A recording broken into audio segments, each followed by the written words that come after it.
esta mañana.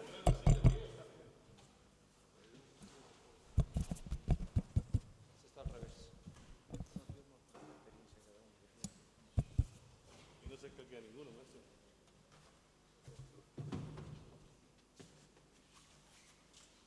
Venga, acepta otra vez. ¿Hay silla para todos? ¿Cuántos somos? Una, dos, tres, cuatro. Será mochila y yo te voy. Vale, entonces sí, sí, yo. Poneros cómodos.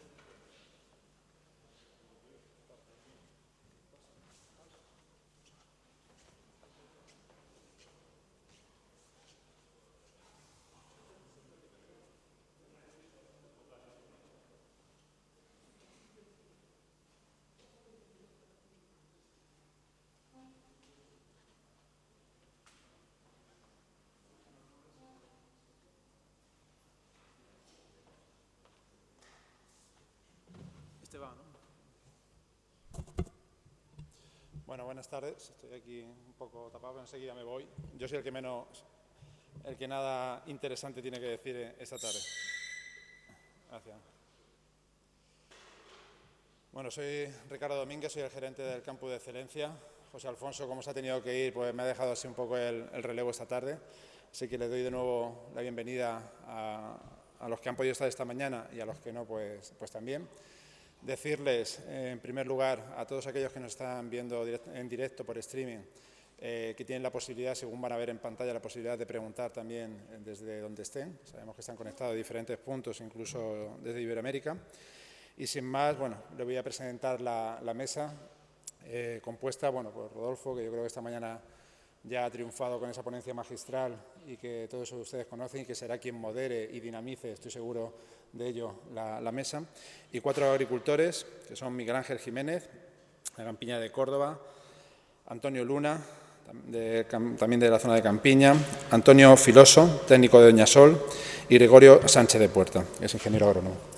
Así que, nada, les deseo lo mejor de la tarde, que lo disfruten y estoy seguro que tanto aquí como fuera están esperando sus conclusiones.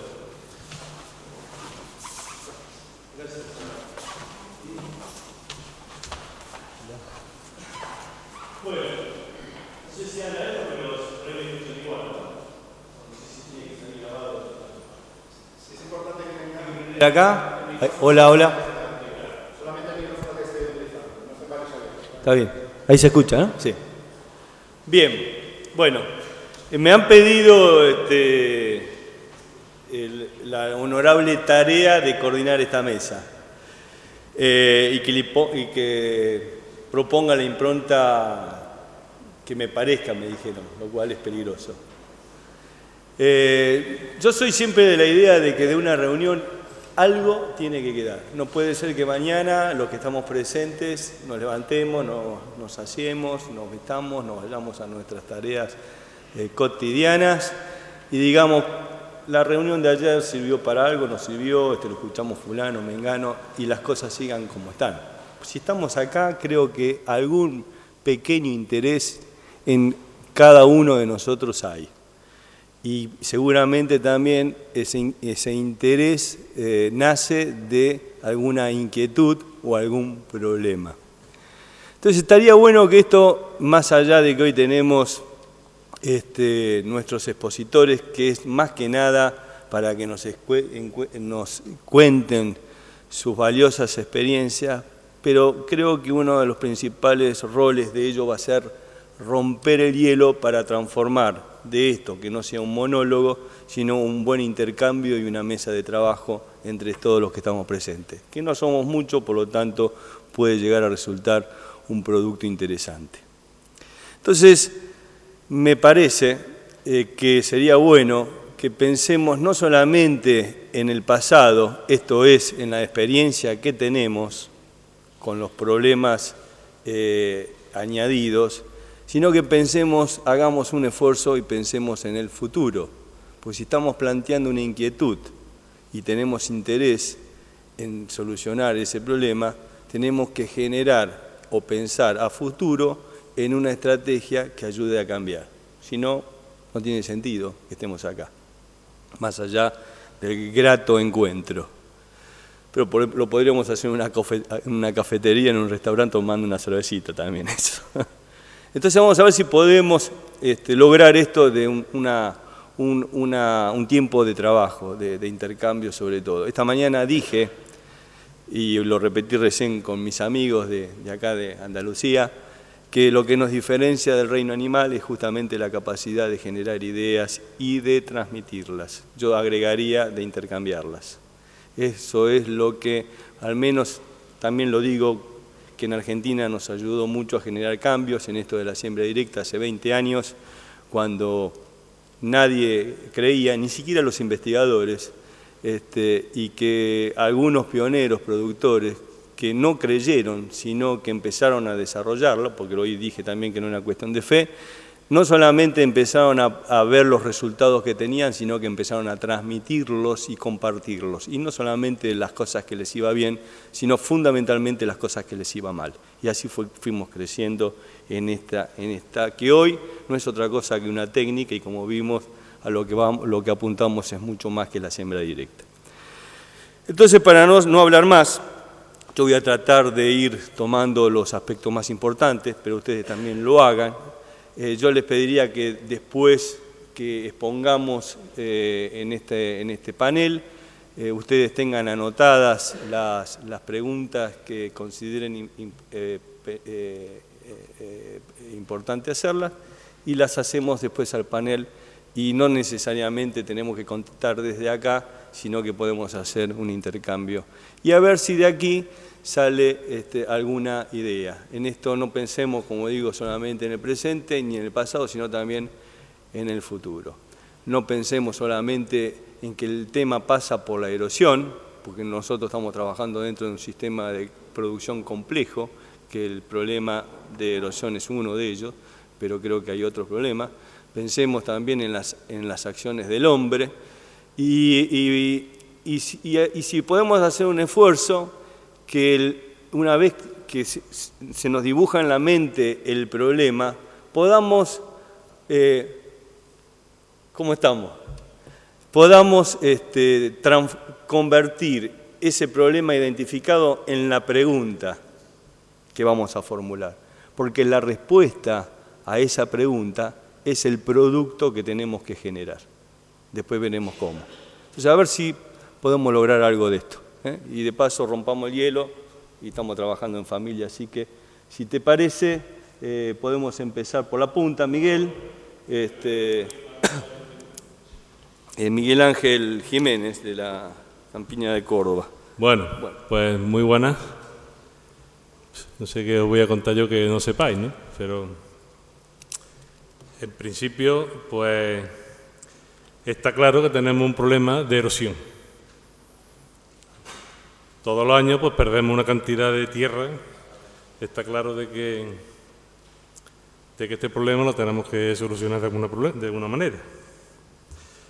Lo que yo veo es si existe conciencia del agricultor del problema. Yo tengo esa primera pregunta. O sea, ¿existe una conciencia de este problema que tenemos? Y la dejaría ahí en el aire a ver si alguien me la contesta. Porque yo aquí veo, por ejemplo, que hay pocos agricultores. Esta mañana también había pocos. Y en principio, pues esa sería mi primera pregunta. ¿Hay una conciencia clara de este problema? ¿Y hay voluntad de afrontarlo? Esa sería mi primera pregunta. Y paso la palabra. Sí.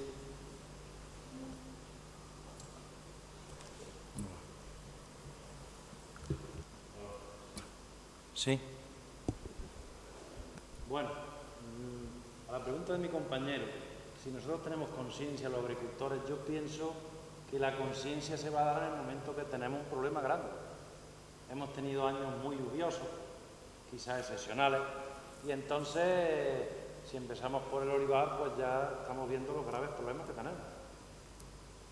Entonces, claro, ¿quién coordina esto? Porque aquí tiene que haber alguien, no sé si la administración, la Universidad de Córdoba parece que está muy por la labor, pero alguien que coordine esto y que Yo la que tengo, la erosión que veo ahora mismo no la he visto nunca. Jamás la he visto. ¿Que hay solución? Pues claro que hay solución. Pero el problema es cómo cambiamos a los agricultores de mentalidad. Hablando de siembra directa, que puede ser una de las soluciones, pues evidentemente quizá la siembra directa que tenemos ahora mismo en Andalucía, si hablamos del trigo, pues ya sabemos el problema que hay cuando tenemos un año lluvioso. Rodolfo hablaba esta mañana que en Argentina hay 60 fábricas para hacer máquinas de siembra directa y que había tantas para adaptar al terreno que tenían. Entonces quizás aquí nosotros no tenemos esa máquina ideal para la campiña de Córdoba. Yo he hecho siembra directa este año en trigo, tenía una parcela muy pequeña de unas 10 o 12 hectáreas, en la cual el año pasado tuve maíz, y vamos, me parece que para 10 o 12 hectáreas tuvieron casi 2 días para sembrarla, imposible, con los discos. Entonces, claro, ¿quién puede tirar de esto? Pues evidentemente las casas de servicio que tienen bastante trabajo, que parece ser que tienen futuro, pues son quizás las que tienen que modificar estos instrumentos. Porque la siembra directa en trigo, como ven un año lluvioso, un problema enorme. Y como dejes restrojo o lo que sea, sin preparar la tierra, no la tengas desnuda, es un problema gravísimo. Es que no puedes, ni ya puedes utilizar el boleo, ni puedes utilizar nada. Entonces habría que adaptar estas máquinas a nuestro terreno. No hay otra. Que yo pienso que se puede hacer. Entonces, es cuestión de, yo pienso que esto poco a poco, con el tiempo, los agricultores pues tendrán que tomar conciencia de esto, pero yo creo que despacio, porque cambiar los hábitos es complicado, aparte de que esta maquinaria ya sabemos que es muy cara, y si nosotros estamos teniendo ahora mismo, se piden unidades pequeñas, pues más cara sale todavía. Esta es mi opinión.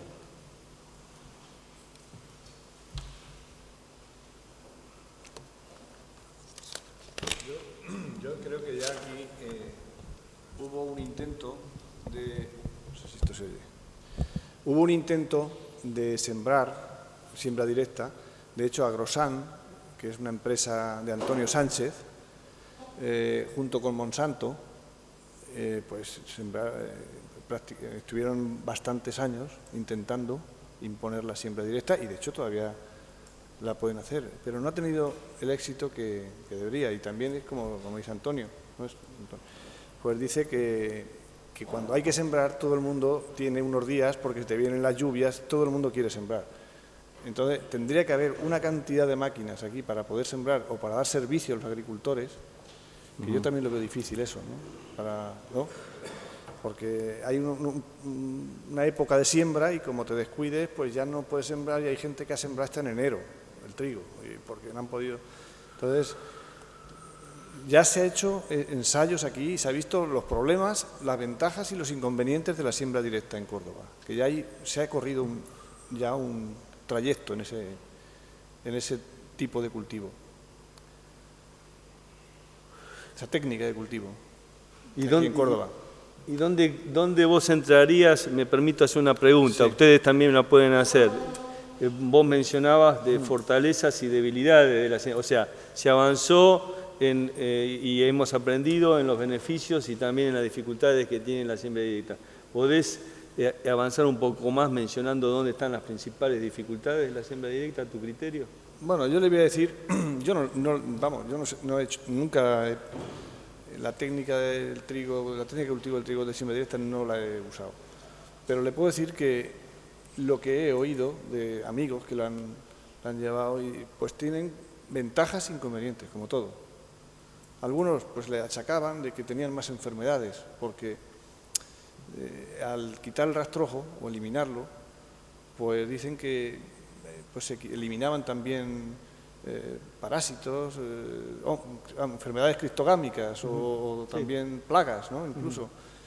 Y que hay algunos parece ser que tenían más, decían, no sé, tampoco te lo puedo.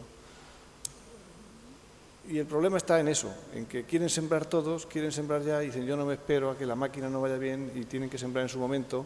Y es un engorro, como si dijéramos, para el agricultor. Y dice, bueno, ¿y qué producción he ganado con esto? Engorro es sinónimo de comodidad. Sí, engorro, incomodidad. De incomodidad. Incomodidad.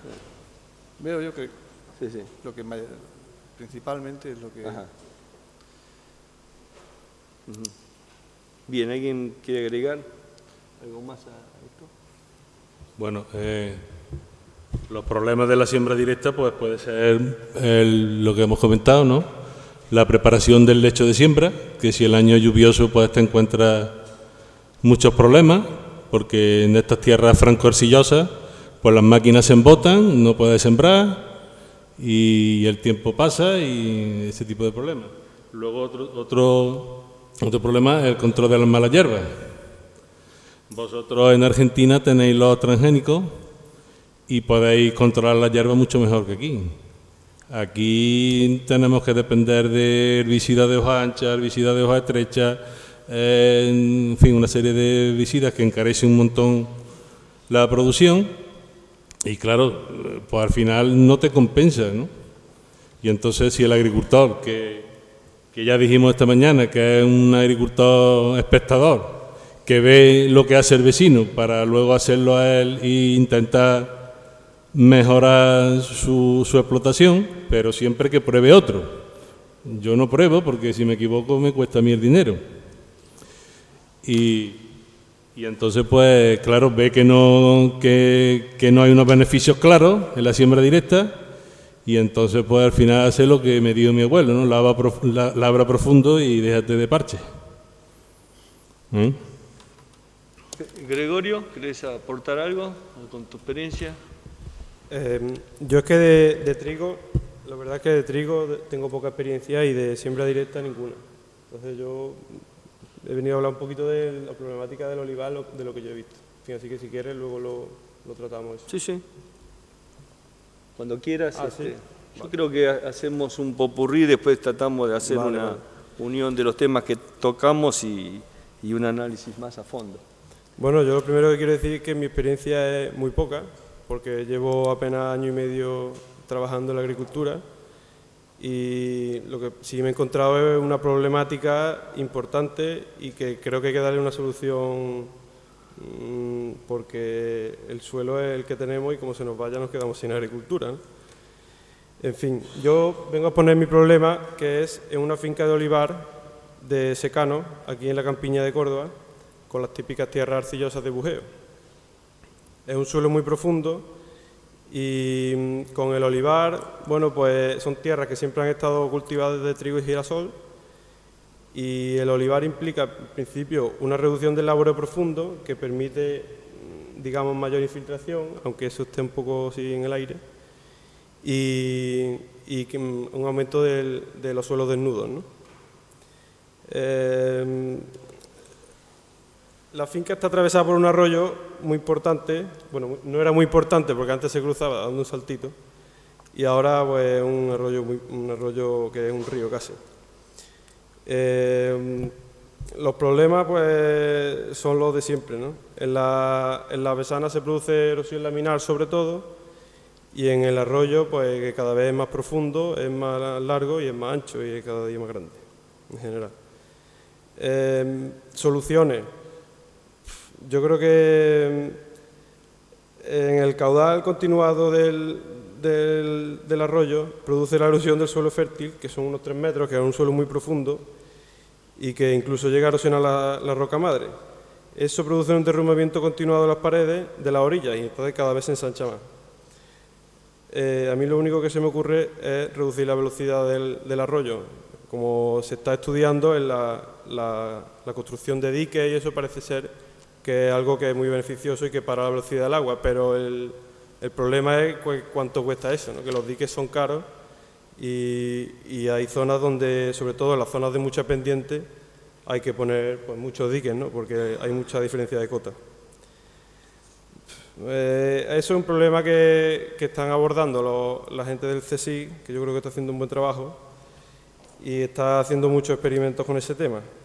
Yo no sé decir nada más porque no tengo la experiencia para poder contrastar opiniones, ¿no? ¿Qué pasa con la cubierta del suelo? Yo creo que eso es un tema importante que está muy tratado y que hay que dar con algo porque el suelo del olivar se está perdiendo de manera drástica, como ha dicho antes Antonio también. Y hay que inventarse algún tipo de cubierta que sirva para parar la erosión, ¿no? Yo, en la finca que llevamos nosotros, las posibles soluciones que he visto pues son la vegetación, que no es nada, la vegetación espontánea, que no es nada que yo me haya inventado, ni mucho menos. En concreto la de monocotiledonia y más en concreto la de bromo. ¿Por qué?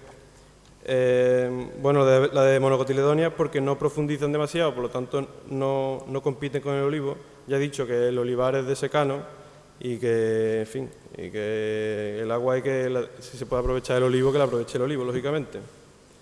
Otra de las ventajas es que una vez secas en verano no se deshacen como las dicotiledonias y proporcionan cobertura en las primeras lluvias de otoño. Eso pienso que es algo muy beneficioso porque normalmente en septiembre estamos ya acostumbrados a ver cómo caen unas tormentas tremendas y en fin, pues que haya una cobertura en el suelo creo que es algo muy beneficioso.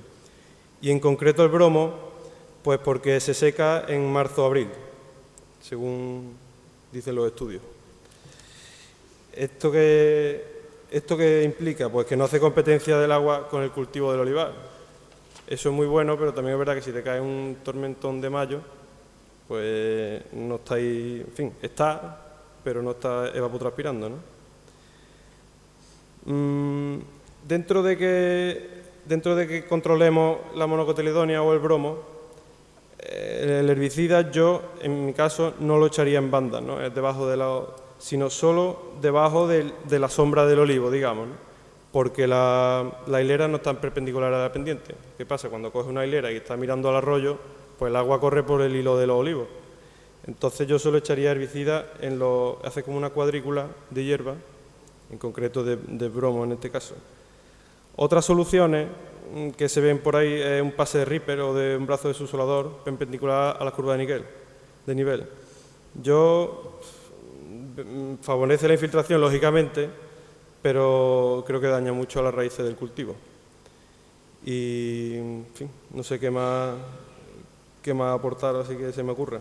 Ya os digo que no tengo mucha experiencia y no puedo tampoco opinar demasiado. Es lo que se me ocurre a mí y no puedo contrastar esto con nada porque no lo he practicado. Bien, ¿alguien más quiere aportar algo de aquí en la mesa? ¿Sí? Vamos a ver. La cubierta vegetal en olivar, después de estos últimos años tan lluviosos, yo la veo totalmente necesaria. Yo no tengo duda ninguna de que poco a poco lo que pasa es que acostumbrados a entrar a un olivar y no ver ni una matita de forraje, a tener que acostumbrar al agricultor a hacerle solamente el ruedo en franja, meterle vegetación espontánea o cualquier tipo de siembra que decidamos hacerla, pues lo veo complicado, pero yo lo veo súper atractivo. Mirad, hace 8 años visité yo una finca de olivar y cuando llegué yo a esta finca de olivar, estoy hablando de una finca a lo mejor de 200 o 300 hectáreas. Pues ya es la primera cubierta vegetal que yo vi. Y me di cuenta que había un cocherón muy grande y había 5 o 6 tractores de 80 caballos, muy chiquitos, y había uno de 130 o 140 caballos lleno de polvo. Y le pregunto al encargado, bueno, ¿y ese tractor tan grande? Digo, ¿este tractor por qué no lo utilizáis? ¿Es que está roto? Dice, no, es que eso gasta mucho gasoil. Dice, aquí hay que utilizar medios que llegamos a una buena producción, pero que gasten lo mínimo. Yo veía que las ruedas las tenía mucho más de baja presión, me parece que le llaman, para no hacer rodar en medio de la cubierta vegetal. Entonces tú entrabas a la cubierta vegetal, recogías la aceituna, metían vibros con estos tractores de 80 caballos y allí no había ni rodar. Y entonces me comentaba el encargado de que, bueno, que esta era la forma que ellos tenían de llevar aquello que tenían la mínima, la verdad que no había prácticamente erosión, y me resultó muy chocante la forma de esto, de optimizar los cultivos, teniendo tractores muy pequeños y con las ruedas para que no hiciesen rodar en medio del olivar para que no aburriese el agua. Entonces, claro, yo vi que eso poco a poco se tenía que ir traduciendo en los demás olivares donde hubiese más pendiente. Y esa es la opinión que yo tengo sobre esto. O sea, ¿te pareció una buena experiencia? Me pareció una buenísima experiencia, pero claro, era otra forma de llevar el campo. Sí.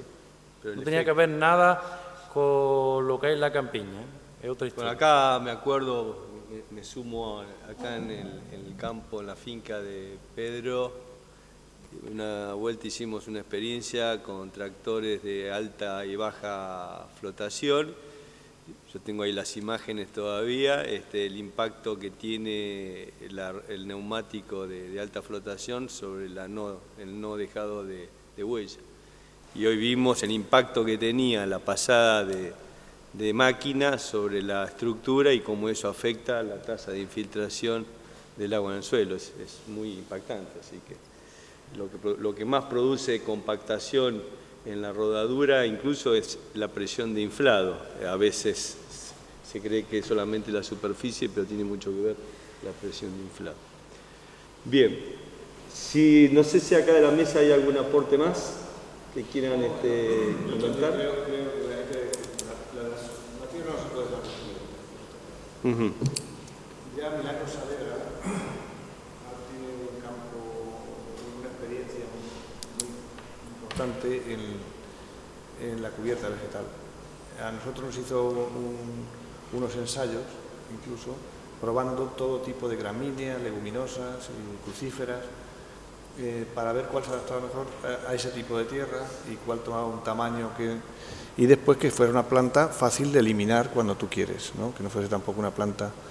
Y de hecho en eso no hay problema. Que el problema de la cubierta vegetal, pues que supone un gasto más. Como todo, igual que yo creo que el agricultor es muy práctico y entonces todo lo que le supone un gasto, pues no lo hace porque le viene tan ajustado el dinero, la rentabilidad del cultivo y tal, que dice, mira, yo no me meto ahora en más gastos. Aquí se sembraba incluso la cubierta espontánea, se echaba un herbicida de trigo, como el Granstar, y te respetaba la hoja estrecha y te dejaba la hoja ancha y te sacabas una cubierta vegetal sin gastarte dinero, pero no ha tenido implantación. La gente, la hierba no quiere verla en el olivar. De hecho, yo tengo experiencia porque tengo el olivar que más hierba tiene de España, ahora mismo, porque es quizá esa foto que hay ahí es de la finca, precisamente, en la que tenemos una erosión también tremenda, porque se ven los tubos del riego, y la cubierta vegetal que incluso sembramos crucíferas por esa facultad que tienen de fumigar, como si dijéramos, la tierra, ¿no? Y realmente el manejo es costoso, porque tienes que echar herbicidas, tienes que luego eliminarla, porque unas crucíferas se te ponen con la fertilidad de la campiña de Córdoba, se te pone ahí un forrajal que tienes que meter una debrozadora que aquello le patinan las correas trapezoidales, o trapeciales, o como se le llama. Eso le patina, tienes allí unos problemones para eliminarla y después incorporarla al terreno, porque si no, no cumple su función de descomponerse y tal. Entonces, como es un gasto más y estamos rayando en la rentabilidad, no se hace. Y dicen, yo sé que es bueno, yo soy un convencido, yo la he hecho por otras circunstancias, pongo la cubierta vegetal, pero la mayoría, yo hablo en general, no la hacen, porque todo el mundo tiene pavor a la hierba, porque la hierba han visto que todos los agricultores saben que es mala. De hecho, yo soy de La Mancha y cuando dijeron de arrancar las viñas, mi hermano dijo, bueno, voy a arrancar las viñas porque me pagan por no sé cuántos. Dice, esta viña, como la voy a arrancar, le voy a dejar la hierba, no me voy a gastar un duro. Bueno, pues se secó la viña. Las malas hierbas pudieron con la viña, se quedaron unas hojitas así, vamos, prácticamente seco. O sea que el agricultor sabe, el hombre de práctico sabe la maldad, las malas hierbas que tienen su nombre. Sí. Lo que pasa que también ellos rayan, el umbral que tienen de beneficio es imperdonable. Aquí, por ejemplo, pues daban charlas, decían aminoácidos, te decía tú, muy bien, pero el agricultor, como dejaba una máquina y dejaba una banda sin tratar de aminoácidos y no veía el hombre que el trigo había diferencia, pues cada vez que vendían aminoácidos tenían que dar 70 charlas de aminoácidos para venderlo. Sin embargo, el tío que echó urea y dejó una marra de urea, vio que aquello salía, se pegaba verde y lo que no tenía urea amarillo, y lo hacían. Claro. No sé si ven el efecto sobre la marcha. Todo esto que nos cuentan ahora mismo, por ejemplo, se pierde 1 centímetro que multiplicado por no sé cuánto son unas toneladas y toneladas de tierra. Pero claro, el hombre está muy arreado económicamente y dice, yo el centímetro este año lo tengo que perder porque no tengo más remedio. ¿Sabes lo que te digo? O el medio centímetro. Y ese es el problema que yo veo. Porque como dicen aquí, todos los arroyos tienen sus escrituras y todas las corrientes de agua. Este año lo tapo, el tractor va de punta a punta en la Besana, tapo el arroyo, me sale más barato, pero cuando viene el agua de verdad, saca sus escrituras del arroyo y dice que esto es mío. Aquí te parte la Besana. Lo vuelves a tapar. Y realmente tenemos tanta profundidad en el suelo de tierra que dice, bueno, si es que realmente no lo veo muy claro. Ya el año que viene yo estoy convencido que esto es así. Y no se va haciendo, porque cuesta dinero. Y no le ve la rentabilidad rápida. Y el agricultor hace sus números en una libretita pequeña, no en un ordenador, pero que el tío le tiene que cuadrar aquello. Yo es lo que veo, el problema real que veo en esto. Ahora, en una reunión, a todos los convences. Le enseñas un olivo, ves la peana que tiene el olivo. Cuando se puso el olivo llegaba aquí, y aquí, perfecto. Pero, en el fondo, dice, yo este año tengo que salir para adelante como sea, pagar los pesticidas, pagar lo otro, pagarla tal, pagar... Sí, mira, el año que viene. Y eso es lo que veo. Como no te obliguen, te subvencionen o te hagan algo que vea yo que haya una subvención real, porque todo el mundo ha echado subvenciones para eso, pero no llegan nunca. O sea, que aquí se han hecho... Pero... Para las cárcavas, pues yo las solicité. Esa cárcava no es nada para las que tenemos. En una de las cárcavas se cayó un bulldozer de esos y no podía salir de allí. O sea que... Porque la verdad es que la campiña, aquí en Córdoba, el suelo que hay, la tierra que se puede ir, no hay piedra abajo. Hicimos una balsa allí, y yo vi una trailla, digo, voy a ver por gusto, a ver a dónde están las piedras. Allí no salía ni una piedra, venga tierra, y dices, bueno, el problema a lo mejor en la sierra, que tienen las piedras y una capita de 1/4 de tierra, pues ya el tío está más mosqueado, porque es que se ven las raíces por ahí, por encima. Pero en la campiña yo veo eso, que como hay que gastar dinero en pronto, se coge poco dinero, por mucho que te convenzan, al final no se hace. Creo yo, vamos. Sí, sí. A ver. ¿No se oye?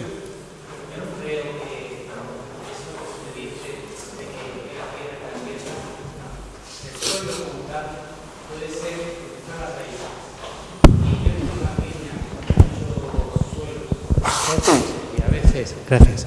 Y a veces de cárcavas, y efectivamente, pues aquello parece que todo es suelo o tierra, como usted dice, sí, pero no lo es. O sea, fíjese dónde están las raíces y verá que las raíces se quedan limitadas, incluso en estos suelos arcillosos, se quedan limitadas a una franja de unos 20-30 centímetros, no mucho más. Si usted escarba por ahí y demás, verá usted que raíces apenas hay. O sea, que yo creo que es un falso planteamiento. No, si lo que usted dice es verdad.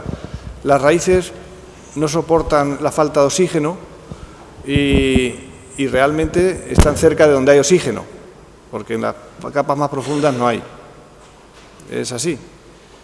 Y bueno, lo que pasa es que el agricultor labra, tú le dices, mire, que el olivar no profundiza mucho, que aquí hay mucha tierra, pero no huye de la falta de oxígeno.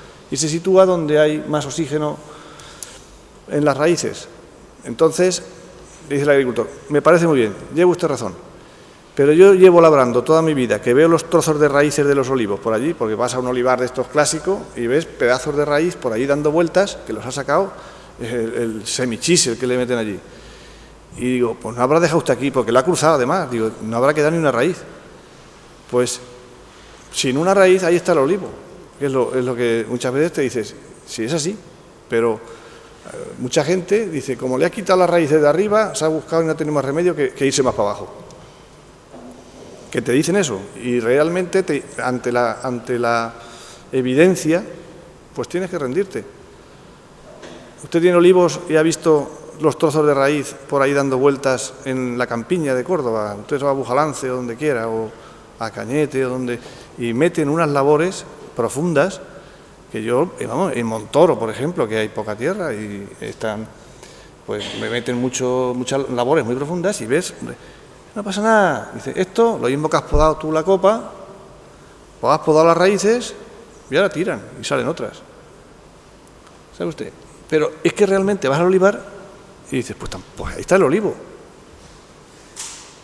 ¿Sabes? No sé, que el agricultor hay que convencerlo, pero casi él se deja mucho por la evidencia, por lo que ve. Ricardo, quería... Sí, buenas tardes. Soy Valentín Contreras, del grupo de empresas BPS Group. Vamos a ver, hay una pregunta que Miguel ha empezado bozándose. Está claro que el problema de la erosión, de la desertificación, al cual nos lleva la erosión, no hay conciencia, evidentemente, sobre el suelo, como estamos viendo, ¿no? Y es difícil que alguien lidere esto. Yo no diría que coordine, se necesita un liderazgo que la Asociación de Conservación del Suelo trata de hacer y de asumir, pero veo que en una provincia como Córdoba, que tan implantada está la asociación, desde luego le queda mucho tiempo para liderar este problema, ¿no? Efectivamente, el problema que los agricultores tienen que asumir es que la pérdida de suelo fértil es un coste. Es un coste, es como que la máquina que tiene que amortizar de alguna manera, porque la recuperación del suelo fértil requiere una inversión, ¿no? Entonces es como si la máquina se te va poniendo vieja todos los años y, ¿sabéis?, tienes que proveer un dinero para que al final recuperar o comprar una nueva máquina. Bueno, pues el problema es eso, si no lo sufre el agricultor, lo va a sufrir su hijo, lo va a sufrir el siguiente propietario, ¿no? Y además es un problema integral, es un problema que hay que asumir en toda la cuenca. Es decir, difícilmente un agricultor con esa cárcava, si no tiene tratada desde la cabecera de la cuenca, y en la cabecera de la cuenca hay un agricultor que no conserva el suelo, difícilmente se puede hacer nada. Y además es que una cárcava es el reflejo de lo que era un barranco, que se desapareció precisamente en los periodos de sequía. Como ahí no corría agua, pues se destruyó y ahí se plantaron olivos. Y ahora hay que recuperar el barranco. Es decir, es que eso era un barranco, y no se puede estar tratando con herbicida el barranco porque entra en competencia con el cultivo. Entonces, claro, como todas esas ideas no se tengan claras y no se tenga un principio de solidaridad, yo sé que a los agricultores eso es difícil implantárselo, yo soy agricultor y lo sufro, como no seamos entre todos ciudadanos de primera, en los cuales asumamos pues que hay que ser solidarios con el vecino más abajo, que va a sufrir los sedimentos, aterramientos, es más, o el pueblo, que al final todos esos sedimentos, aunque haya mucha profundidad de suelo, pues al final se va a ir perdiendo y va a quedar en las puertas de las casas o en el embalse colmatado, bueno, pues es un problema que realmente hay que ponerle el cascabel al gato, y eso hay que ponérselo entre todos, Los agricultores son los principales interesados en conservar ese suelo porque es su capital, es su patrimonio, ¿no?, lo que está perdiendo. Gracias, Valentín. Pedro, alcalde. Yo quería añadir algo sobre los beneficios o de la labranza, o que labrar y parecía que no hacía nada.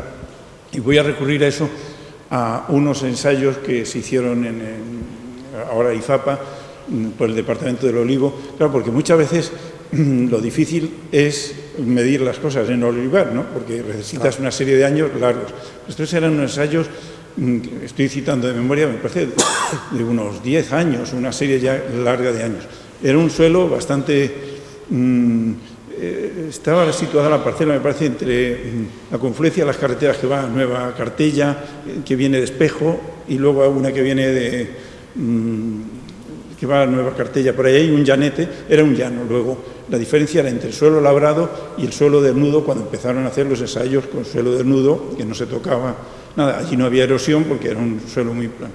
Pues el rendimiento era un 14% más en donde no se tocaban las raíces, donde se tocaba el suelo, que donde se tocaba. Luego, el agricultor no lo nota, pero está perdiendo ahí una producción por estar cortando las raíces, está alterando un poco el árbol. Yo le puedo decir que en Bujalance, bueno, un agricultor pues de los más innovadores de Bujalance, puso el no laboreo y fue el primero, pionero.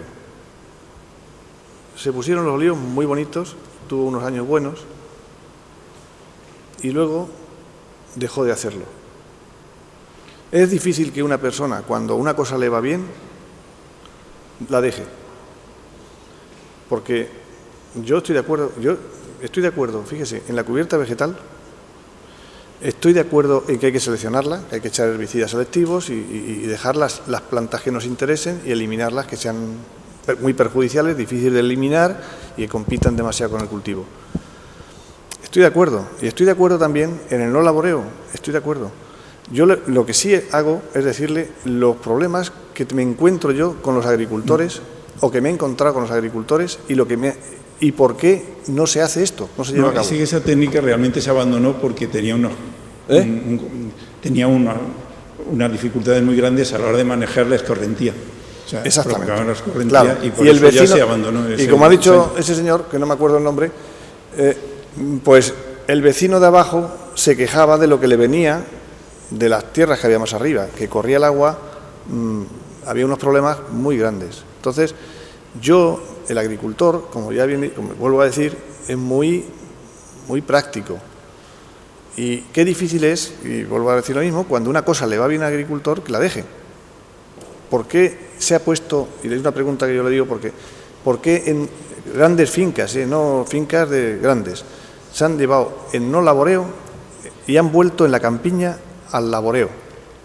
¿El por qué? Usted que está más en el ensayo. No, yo lo que llevábamos ya nosotros bastantes años, tenemos una parcela con 30 años sin labrar, pero ya no soy purista. O sea, yo veo que cuando, por ejemplo, hay un problema de hongos o algo, se puede labrar y no se pierde todo lo que hemos acumulado. O sea, que realmente no hay que quemar los arados, no somos o sea, que es otra herramienta, la siembra directa es otra herramienta. A lo mejor puede un año que por cualquier circunstancia pues tenga uno que labrar y no pasa nada. O sea, que realmente hay que compaginar todo. La siembra directa no es una religión, es otra técnica que tenemos y que tiene unas ventajas muy grandes que ya lo ha puesto Rodolfo en evidencia esta mañana, ¿no? Y yo ahora voy a preguntar y te digo, cada día avanzamos en que se prohíben más materias activas para el campo.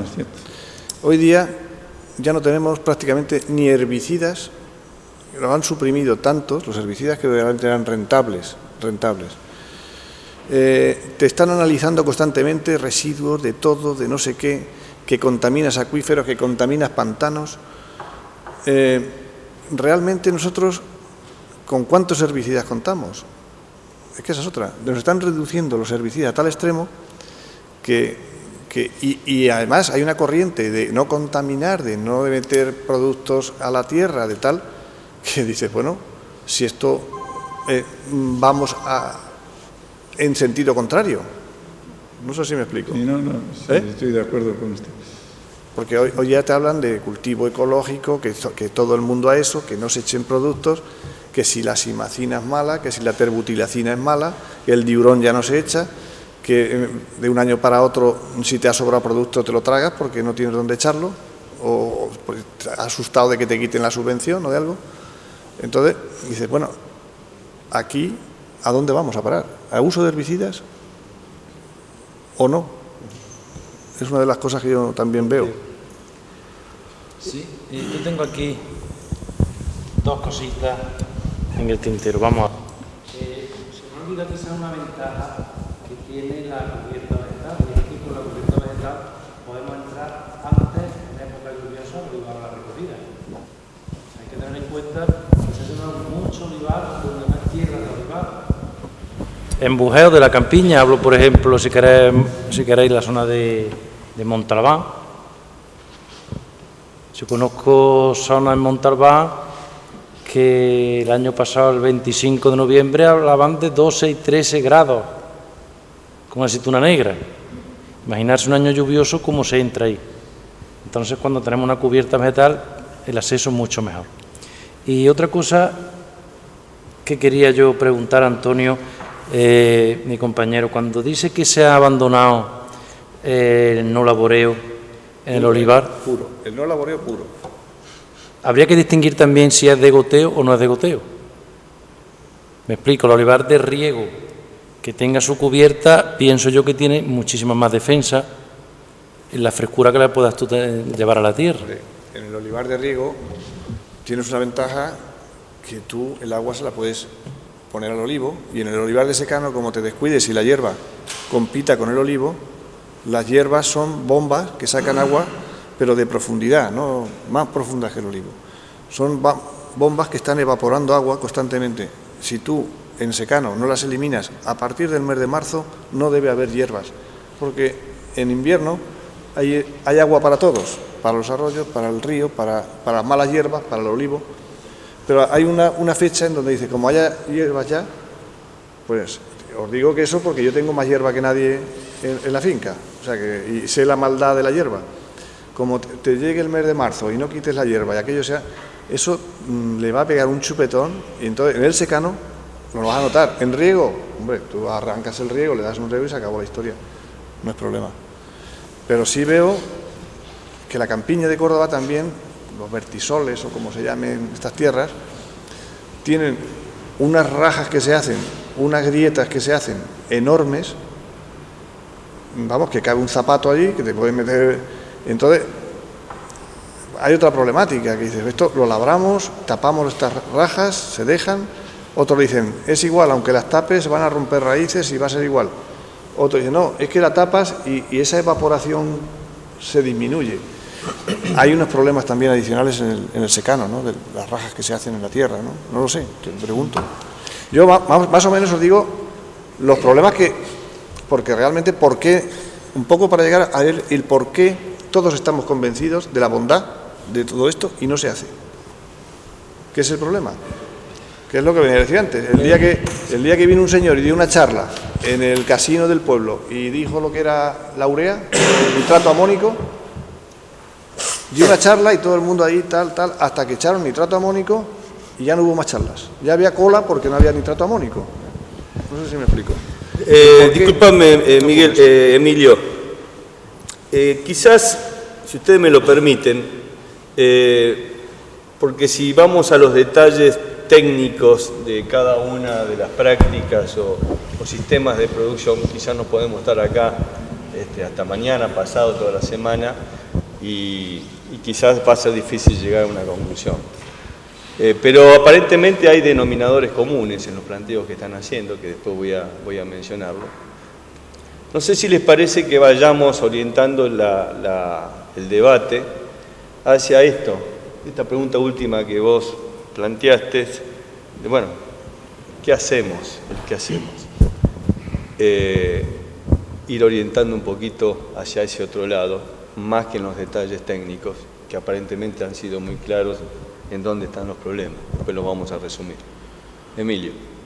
Pues fantástico, me sirve de introducción. Bueno, soy Emilio González y soy de la Asociación Española de Agricultura y Conservación, que antes Valentín comentaba. El 2015 hacemos 20 años y realmente muchas de las cosas que estamos oyendo aquí hoy, yo llevo 13, no llevo 20, 13 para 14, y el primer año que yo entré en la asociación, muchas de las cosas que se están comentando hoy ya se comentaban. Algunas tienen solución ya.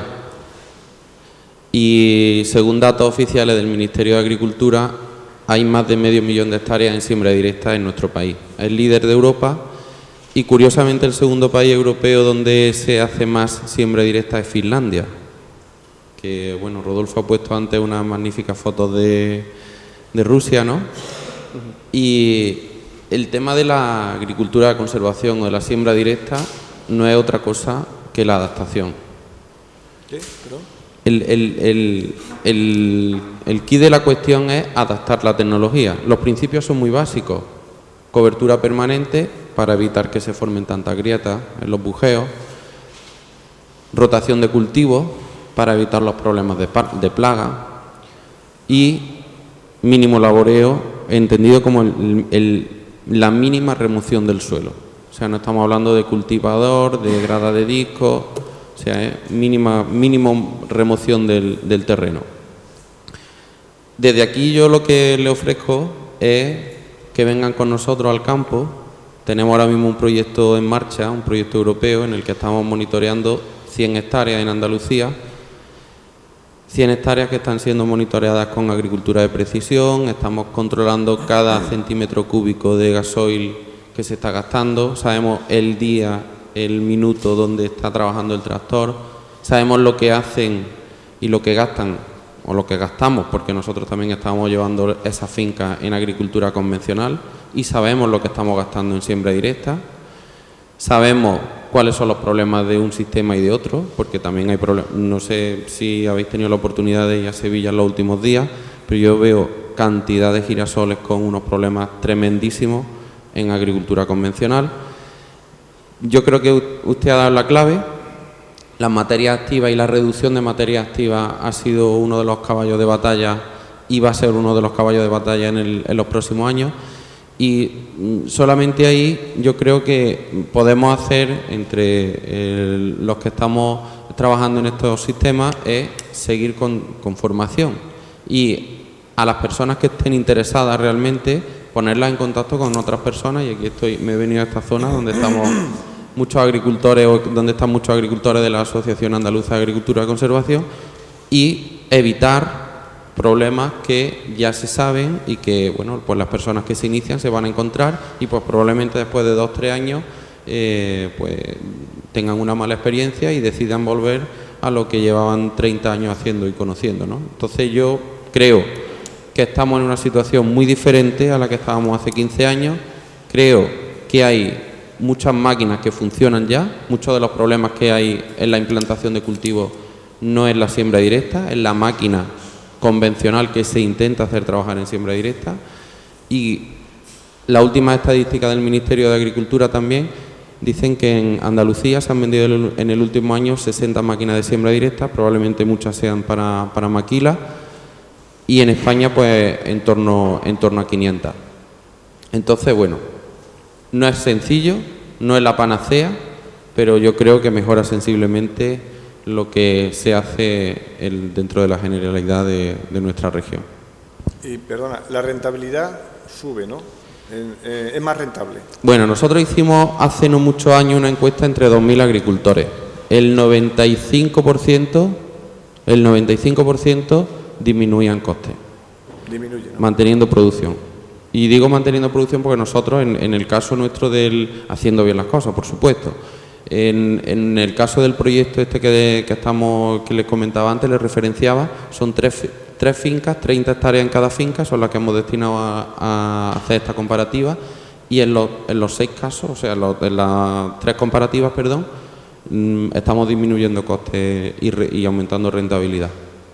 Pues entonces, si es así, te digo que dentro de poco, o bueno, o no, en un futuro próximo se impondrá la agricultura. Bueno, que también, si es así, que también hay un movimiento ahora, que no le interesa la siembra directa, y eso es indudable, ¿no? Movimientos no, si la agricultura, esto quien más lo promovió fue Monsanto. O sea, los más interesados son los fabricantes de materias activas. De hecho, que Antonio Sánchez, el que ya te digo que aquí hubo un... Tú conoces a Antonio, lo conoces a Antonio Sánchez, ¿no? Sí, sí. Agrosan. Pues ese te puede de esto hablar largo y tendido. ¿Qué ocurre? Que los enemigos de esto yo no los conozco. Quizás los que fabriquen arados, no sé. Quizás sean esos, los fabricantes de arados. Pero yo creo que el problema es tampoco le interesa económico. Si tú crees que de verdad y el agricultor es capaz de verlo, el agricultor de tonto no tiene un pelo. O sea, no sabrá la lista de Reyes Godos, pero de lo suyo, si él coge y te hace sus números y le salen los números, se impone. Ahora, como no le salgan, es una lucha de charla, formación, venga, sí, venga. Realmente no tenemos por qué convencer a nadie No, en el no, sentido no. de no Si vamos a hacer ni a Hombre, imponer, ni mucho menos. aunque sea por bien. Es mostrar a lo mejor otra realidad que está ahí, que no se ve tanto, que sin duda alguna, y yo he estado en reuniones en el Ministerio donde, oye, pues hemos estado en situaciones un poquito difíciles porque siempre se achaca que la siembra directa funciona para las zonas marginales o marginadas, que comentaba también Rodolfo, que había muy poca, bueno, que son las zonas que muy poco productivas. Bueno, realmente esta mañana estábamos comentando unas parcelas que se han cosechado en secano de media 6.500 kilos de trigo. Es decir, que no, el secano en la zona de Lebrija. En fin, realmente lo que hay es que hacer bien el sistema, no hacer un quiero y no puedo, que eso también lo hemos visto en muchos sitios, no hablo ya de Andalucía, sino en otras comunidades, y manejar los principios. O sea, sin cobertura no hacemos siembra directa, sin rotaciones no vamos a hacer bien siembra directa, y sin la maquinaria adecuada tampoco vamos a hacer siembra directa. ¿Vale? Y perdón si me he extendido. No, excelente. Sí. Después vamos a ir acotando por los tiempos que me dieron para ir concluyendo y me pidieron que yo exponga, comparta con ustedes. Un poco, Rodolfo, por enfocar un poco el tema, no solamente hablar de la siembra directa, sino de lo que es la problemática de la pérdida de suelo fértil. Aquí se ha hablado de liderazgo y yo, hombre, conozco a todos los agricultores que están hoy en esta mesa. Conozco en parte todas y cada una de las explotaciones en las que están ellos trabajando. Conozco la problemática de pérdida de suelo que tiene cada una de esas fincas. Y sí pondría encima de la mesa, de esta mesa redonda, la falta de liderazgo, ¿no? De liderazgo en tomar la rienda de la conservación del suelo, a nivel regional o nacional. Yo, bueno, estoy trabajando en un programa de diversificación del paisaje de la Campiña de Córdoba, a nivel municipal. Desde hace 8 años pues trabajamos directamente activamente con agricultores. En una parte de las acciones o soluciones que pueden resolver el tema de la pérdida de suelo, que es el empleo de vegetación forestal en márgenes de arroyos, estratégicamente dispuestas a las explotaciones para que sirvan de sostén del suelo, ¿no? En este recorrido, mi experiencia, ¿no? o mi observación, lo que ha visto es que no hay liderazgo en cuanto a esta problemática, ni a nivel regional, ni a nivel municipal, ni a nivel nacional. Sí existe de forma dispersa asociaciones como la Asociación de Agricultura y Conservación o grupos de investigación, muchas veces que son primos hermanos pero no se dan la mano, y agricultores que son conscientes de la problemática pero no tienen respuesta por parte de la Administración. La Administración agraria yo creo que se ha convertido en pura tramitadora de expedientes administrativos, de subvenciones y no tiene respuesta al campo, ¿no? Se ha perdido los servicios de extensión agraria, los servicios de conservación de suelo. Existe ese problema, ¿no? Un problema evidente, ¿no? De falta de liderazgo. Muy bien. Lo pongo encima de la mesa un poco para que siga debatiendo. Excelente. ¿Alguien quiere aportar al tema? Yo quisiera decir que hay ciertas circunstancias de siembra directa que la hacen más que te cuesta el dinero. El ejemplo de sembrar trigo encima del algodón, encima del maíz. Si te pones a pelar el algodón, a darle granadito, a sembrar luego dentro de la máquina, que hay esas dos circunstancias que lo hacen, pues te cuesta el dinero. Yo en eso sí que no tengo duda ninguna. Aunque sea quizá un año cortado, pero con esos dos cultivos delante está muy claro que la siembra directa es la idea. Yo lo he hecho y me ha ido muy bien. Y, vamos, que me ahorro muchísimo dinero. Respecto a este último tema que fue reiterado también por Valentín, por otros asistentes, respecto al liderazgo, a la falta de concientización por parte del productor y a problemas integrales a nivel de cuenca, pero fundamentalmente esto de, se habló bastante el tema de, y a mí me dio la sensación, escuchándolos hablar a los amigos de la mesa, como que se respira un aire de soledad en el productor y que él hace su propio desarrollo como puede. No sé si me equivoco, esa es la impresión que me dio al escucharlos. Entonces me gustaría, si hay alguna opinión al respecto, porque creo que tenemos que empezar a construir un camino de qué hacemos con toda esta problemática. El resto de los problemas que se trataron son muy específicos, son muy técnicamente específicos, si los puedo mencionar. El tema central que se habló y que fue el común denominador fue el tema de la gravedad de la erosión, y se lo planteó como grave. Siguiéndole el tema de las malas hierbas, y en eso se acotó también que tenemos cada vez menos herramientas para controlarlas, pero no se mencionó el manejo, sí el control. Se habló de la maquinaria, que también ahí tenemos un vacío de adaptación. Y también se habló, en definitiva, no en detalle, pero se lo mencionó en problemas de ajuste en la aplicación de la siembra directa.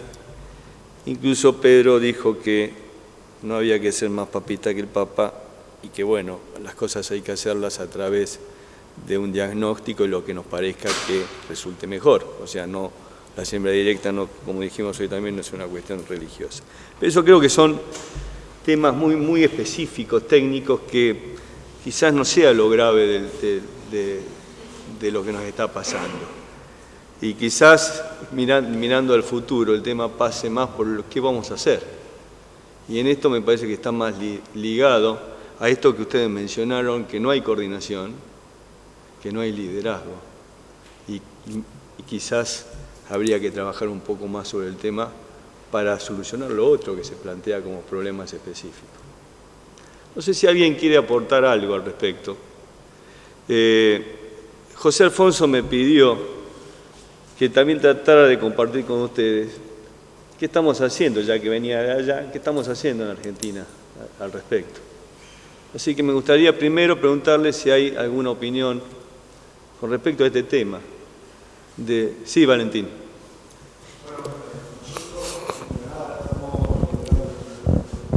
Nosotros en Granada estamos liderando un proyecto con la Diputación Provincial de Granada y con la Universidad de Granada. Un proyecto LIFE de descontaminación de aguas por nitratos, por nutrientes, que así se dibujó el proyecto porque era prioritario el tema de descontaminación de agua, cuando en definitiva nosotros, que éramos los que liderábamos el diseño del proyecto LIFE, pues era el control de erosión. Estamos en 250 hectáreas de intervención, de control de cárcava, en la que los agricultores cada uno hace su forma de llevarla cubierta, de manejarla como puede. Son 250 hectáreas de olivar, pero bajo casi una premisa común de conservar el suelo, ¿no? Y en esta erosión laminar, va hacia las cárcavas que estaban absolutamente descarnadas y que vamos a tratar de recuperar ese barranco al que hacíamos alusión, y el cual, efectivamente, ahí se quedará retenida toda la contaminación del agua por nutrientes, en escorrentía, porque es que no hemos hablado que al final el suelo ese, con ese exceso de nutrientes que puede tener, porque para que produzca el olivo más, y como consideramos que la mala hierba va a consumir esto, tenemos que cambiar el concepto de la mala hierba, y creo que lo que no sabemos es cultivar la mala hierba y utilizarla en positivo, como una hierba que puede aportar muchas ventajas, como aporte de materia orgánica y fertilizando y enriqueciendo el suelo. Yo creo que el tema del liderazgo lo tenemos que asumir cada uno en nuestra cuenca, el agricultor con el vecino que está agua arriba y el que está agua abajo, y ese liderazgo tenemos que llevárselo y trasladárselo a nuestros representantes políticos. Si nuestros representantes políticos no son capaces de concienciarse en eso, pues lo único que van a pedir va a ser encauzamiento en el pueblo, para que no haya inundaciones, cuando el problema lo tenemos en la cuenca olivarera o en la cuenca de cultivos, ¿no? Entonces yo creo que el liderazgo tenemos que asumirlo cada uno en nuestras fincas, con nuestros vecinos, en nuestra zona, y a ver si hay algún líder político o sindical mejor, sí, que sea capaz de liderar el suelo, como creo que es el gran olvidado del medio ambiente, y que, bueno, que sea capaz de liderar eso, la conservación del suelo como una premisa más, como es la conservación del agua o del aire, ¿no? Que se habla mucho más que del suelo. Bueno, me da la sensación que no estamos tan solos, como decía. Apareció Emilio comentando la labor que está haciendo la Asociación Española, apareció Pedro, Vicente, tú con el tema del proyecto LIFE. O sea que evidentemente hay denominadores comunes que nos están uniendo, pero quizás no nos estamos dando cuenta. Y me gustó también lo que... Nada más que me gustó, me parece que es valioso la palabra liderazgo vecinal. Porque es como que, hoy se mencionó, es como que el productor está trabajando o actuando como espectador, mirando lo que hace el vecino para ver cómo le va, y si le va bien, lo hago. Mientras tanto, sigo jugando de espectador, se dijo en esta mesa. Y eso no es liderazgo vecinal. El liderazgo vecinal es justamente intercambiar qué estás haciendo, qué estoy haciendo, a vos te está yendo mejor que a mí, por qué te está yendo mejor, a mí me va mal, por qué me está yendo mal, vamos a ver si nos juntamos. A ver. Entonces me parece que el tema del liderazgo vecinal, grupal, regional, como quieran llamarle, es una pieza fundamental en la búsqueda de estas soluciones. Sí. Perdón. Allá teníamos una... Rodolfo, me llamo Franco Castillo, trabajo en el IFAPA de Córdoba, y yo me auno también al último mensaje positivo que has dado de que no están los agricultores solos. Nosotros trabajamos en un centro de investigación y los investigadores precisamente no están por la labor sencillamente de dejar al agricultor solo, creo que todo lo contrario. Tenemos una política de transferencia día a día. Prueba de eso es la cantidad de trabajos que están hoy aquí abajo publicados, están presentados, y prueba de aquello también es que instituciones como la universidad u otros centros, u otros organismos de investigación cada día intentan estar más cerca del agricultor para conocer su problemática, para intervenir en ella y darles posibles soluciones. Yo con el tema de la erosión, estaba oyendo los comentarios de los agricultores y de los presentes, en el tema del uso de las cubiertas vegetales, tal vez nosotros, por ejemplo, desarrollamos ahora, porque yo creo que no todo está dicho en el tema de cubiertas vegetales. Probablemente las cubiertas vegetales o el programa que se está aplicando, como decía el agricultor que se encuentra aquí presente, le sale costoso, no es rentable. Hay agricultores que lo han probado y luego, después de 2 o 3 campañas, lo han abandonado, y a él le surge la pregunta y dice, ¿cómo es posible? No, agricultor, a cualquier persona que cuando ve que entra dinero a su bolsillo, no deja dicha labor, porque si no sabe que van a dejarte entrar. Eso es así. Tal vez puede ser, y digo yo, que todavía no hemos desarrollado una especie acorde con esa realidad, acorde a esa geografía, una especie cuya fenología desarrolle pronto, incluso antes de marzo, que sea capaz de semillar sola, de volver a sacar una progenie, para que al año siguiente el agricultor no tenga que hacer ese gasto extra de volver a tener que sembrar, de volver a tener que cultivar, con lo cual, y además podemos incorporar mucha materia orgánica. Esta mañana estamos viendo unos trabajos en los que se ve claramente algunas crucíferas que pueden aportar hasta 13.000 kilos de materia seca por hectárea. Eso es mucho. Además de lo que podemos utilizar perfectamente, en el caso de las crucíferas, como una técnica de biofumigación, que estamos todos los días, y muchos en foros en los agricultores están buscando la solución, por ejemplo, al problema que tenemos aquí, además de las erosiones, que es el verticilio, en el caso del olivar. Si nos gastamos dinero en utilizar productos, pero no nos queremos gastar a lo mejor un poco de dinero en utilizar una especie autóctona que ya estaba asentada aquí antes de que empezamos nosotros a quitar la hierba, ya estaban los jaramagos aquí.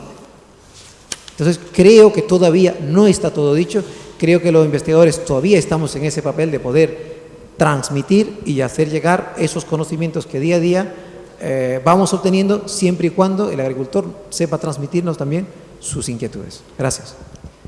Te agradezco y sobre todo quisiera rescatar una palabra que reiteraste un par de veces, que no la había escuchado antes, que es la palabra desarrollo. Y lo dijiste en primera persona del plural. Tenemos que hacer desarrollo de tecnologías que nos permitan, etcétera, etcétera. Y la otra palabra que utilizaste es el de transferencia. Así que acá me están apareciendo 4 palabras muy fuertes, que es el de liderazgo, el de coordinación, el de desarrollo y el de transferencia. Sí, Pedro. Pues, quería también apuntar una cosa, que nosotros tenemos mala suerte porque la erosión nuestra es hídrica, es causada por el agua, no es eólica como en Norteamérica. Allí, ¿qué pasó? Que cuando las tormentas de polvo llegaron a los políticos, se dieron cuenta de que había un problema. Nosotros no tenemos aquí esa mala suerte, ni un Bennett que lleve un arado al Senado para que... Entonces, esa falta de liderazgo es cierta. Si nosotros, y aquí aprovecho a decirlo de Franco, los técnicos estamos al lado de los agricultores, quizás no tan conectados como deberíamos, pero ya los políticos eso ya no... es otro mundo. Entonces, quizás este problema no es consciente o no es político, correctamente político ahora, cuando el servicio de conservación de suelos que existía aquí, igual que el de extensión, pues prácticamente ha desaparecido, pues siendo necesario, y cada vez que hay una reunión se echa en falta los dos servicios. El liderazgo que tú decías es necesario. Podemos dar un golpe de Estado.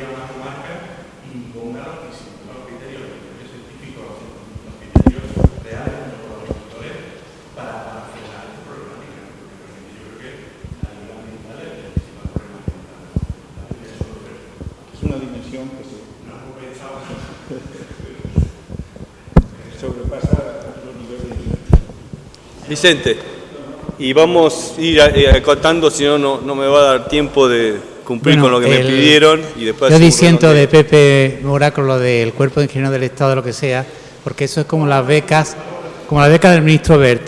Seguro que hay gente que dice sí, gente que dice que no. Pero la pregunta que quería hacerte yo a ti, Rodolfo, es, en Argentina cuando se extendió la agricultura de conservación, ¿hubo liderazgo o no? Bueno, a ver, un poco luego me iba a referir a eso. Yo siempre cuando se conmemora el 7 de julio, el Día de la Conservación, si bien recordamos a Huck Bennett, yo siempre menciono a nuestros maestros de la Argentina, que fueron varios, y los menciono con nombre y apellido, hoy no lo voy a hacer porque incluso no lo conocen, porque creo que ellos fueron, siempre hubo un liderazgo por parte de seres humanos, en definitiva las acciones son de seres humanos, que convencidos del problema y con visión de futuro, alertaron de lo que pasaba. Pero también hubo un proceso, como todo lo que se comentaba acá, que como hay cosas que no son tangibles, uno las deja pasar. Bueno, sí, desapareció el sol por la tierra que lo tapó por la erosión eólica, pero la nube pasó y seguimos trabajando como lo veníamos haciendo. O llovía, se planchaba y el productor enganchaba la rotativa para salir a desencostrar las tierras, porque si no, no emergía el cultivo, y listo. O la cárcava se le pasaba la grada y el arado y desaparecía. Y bueno, y así continuaba. Sin embargo, hubo líderes que fueron alertando de la problemática. También hubo algunas normativas del gobierno de fomento, fundamentalmente, como la Ley de Conservación de Suelo en la década del 80, que daban plata para hacer sistematización, terrazas, para combatir la erosión. Y eso anduvo a media. ¿Por qué? Porque anduvo mientras hubo plata. Cuando el gobierno dijo no hay más plata, hasta borraron las terrazas. Pero además no había una conciencia se hacían porque había planta, entonces si me la daban para eso, vamos a usarla. Pero en realidad ahí ya estaba apareciendo la labranza mínima y se empezaba a hablar de la siembra directa y no se hacía un trabajo integral, sino que se hacía la terraza, pero se seguía trabajando igual adentro de la terraza. Con esto lo que quiero decir que no había una verdadera conciencia de por qué se hacían las cosas. Ojo que el productor sentía, vivía todos los problemas de la erosión eólica, de la erosión hídrica y demás. Y quizás, bueno, con lo que producía, lo mismo que se dijo acá, le alcanzaba. Ahora, con el correr del tiempo, en ese sentido, hubo un movimiento a partir de la década del 70, donde hubo una fuerte transferencia. En eso trabajó mucho el INTA en esos momentos. Ahora les voy a mostrar qué es el INTA, rápidamente. Y donde íbamos a golpear la tranquera del productor para decirle que podía hacer las cosas de otra manera. Hoy me preguntaban así en el break, en los traslados, ¿qué hacía? Y se reían cuando yo les comentaba, cuando empecé mi labor de extensionista, en una colonia piamontesa, muy fierreros. El productor a las 5 de la mañana se levantaba a ver si había un cascotito y yo le decía, muy bien, don fulano. Me decía, no, ingeniero, pero a esto le falta 2 manos todavía, ya le había pasado 11. Y organizaba partidos de fútbol y asados, pero antes me tenían que escuchar. Me tenían que aguantar hablándole de conservación del suelo. Y todos los días, yo estoy hablando a título personal porque es mi experiencia, así hubo muchos colegas que hacían lo mismo. Todos los días a las 6:30 de la mañana, después de que la radio pasaba las cotizaciones de cereales, aparecía el ingeniero Rodolfo Gil hablando de conservación del suelo, todos los días. Yo me grababa en los grabadores de cinta el sábado, todos los programas de 5 minutos, se la llevaba a la radio y todas las mañanas, ahí donde yo trabajaba. Entonces, ¿qué quiero decir con esto? Que es machaque, tras machaque, tras machaque, tras machaque. Es un proceso de cómo uno educa a los chicos. Es lo más difícil. El factor más limitante de la adopción tecnológica no es lo tecnológico, es lo cultural, es el cambio de actitud. Díganme, cualquiera de los que estamos acá, sobre todo los que peinamos canas, si no nos asustó cuando pasamos de escribir de la máquina de escribir a la computadora. Yo tenía terror de tocarla. Bueno, pero lo tuve que hacer. Y cuando vi las ventajas que tenía, no quise volver para atrás. Bueno, eso nos pasó también con la tecnología en el campo. Si ustedes me permiten, porque acá se vuelve a mencionar esto, y voy a seguir contestando la pregunta de Vicente, porque el tema no es simple, es bastante complejo, tratando de atacar estas 4 palabras, liderazgo, coordinación, desarrollo, fundamentalmente, y transferencia, con un pequeño... una pequeña explicación que me voy a ayudar, si ustedes me lo permiten, con un power que tengo que va a ser más claro.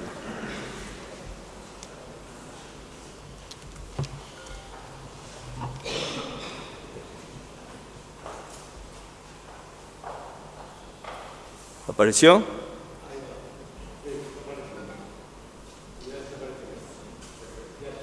¿Ahí apareció? Bueno, esto además para mí es una alegría muy grande compartirla acá, porque en realidad esto nace acá. Perdón, sí, gracias, Valentín. Digo que para mí es muy grato y alegre compartir esto con ustedes, porque nació acá. Es una forma de trabajar que hoy lo estamos llevando adelante, con bastante éxito. Está en pañales, en algunos lugares está en estado fetal, pero vemos que el chico está creciendo bien. Con la experiencia que tuvimos con los amigos acá en Andalucía, yo me acuerdo cuando vinimos que me invitaron a trabajar con ellos, yo estaba muy asustado. Me llevaron ahí a una reunión donde había una mesa larga como esta, estaba ya Eduardo Pereira, el presidente, estaban todos sentaditos acá, a mí me sentaron acá y me dijeron, ¿qué vas a hacer? ¿Se acuerdan? Y mi respuesta fue decirles, miren, si ustedes creen que yo vengo de la Argentina, decirles cómo se hace la siembra directa en la Argentina para que la hagamos acá igual, antes de desempacar las valijas, las tomo y me vuelvo a casa. La siembra directa la tenemos que desarrollar acá. Entonces, para eso vamos a tener que hacer un diagnóstico, ver cuáles son los problemas que hay acá, y a partir de ahí vamos para adelante. Y otra cosa que les pedí, que lo cumplieron, es, les pido por favor que pongan a alguien, porque yo me voy a ir, que pongan a alguien que siga trabajando en esto mientras uno se va. Y les pedí otra cosa, traten de que ese alguien sea dedicación exclusiva. Y para mí la dedicación exclusiva no es empezar a trabajar a las 8 de la mañana y terminar a las 4 o 5 de la tarde, sino dedicación exclusiva es levantarse pensando en el problema y acostarse pensando en el problema. No importa que trabajes 2 horas, 1 hora o 20 horas. El tema es que estés metido adentro del problema. Y me enseñó, estando trabajando acá, porque íbamos a finca por finca, viendo problema por problema y atacando problema por problema. Y así están los ejemplos de Pedro, de Benito, de Rafael, otros que no me voy a acordar, tratando de meterle una solución arriba del problema. Entonces eso después lo llevé a la Argentina en estos años. ¿Y por qué lo llevé? Coincidentemente, cuando vuelvo a la Argentina con la experiencia de acá, me llaman unos productores del Chaco, productores grandes, eran 12 productores que sembraban en el Chaco alrededor de unas 80, 100.000 hectáreas, y me llaman para ver si podían encontrar solución a la eficiencia del uso del agua y al tema de la materia orgánica, porque veían que los rendimientos se le estaban cayendo. Les dije exactamente lo mismo. Vamos a trabajar, pero vamos a trabajar de esta manera. Y tuvimos éxito. Estuve trabajando 4 años con ellos, vino otro productor y me dice, Rodolfo, quiero hacer esto que están haciendo acá en el Chaco, lo quiero hacer en Formosa. Y lo hicimos. Y me vino APRESID, que APRESID es la Asociación Argentina de Productores de Siembra Directa, un símil de la Asociación Española, y la APRESID dijo, levantó el guante y esto va a ser el principal programa que va a tener la institución. Y hoy estamos trabajando. Pero ¿a qué viene esto?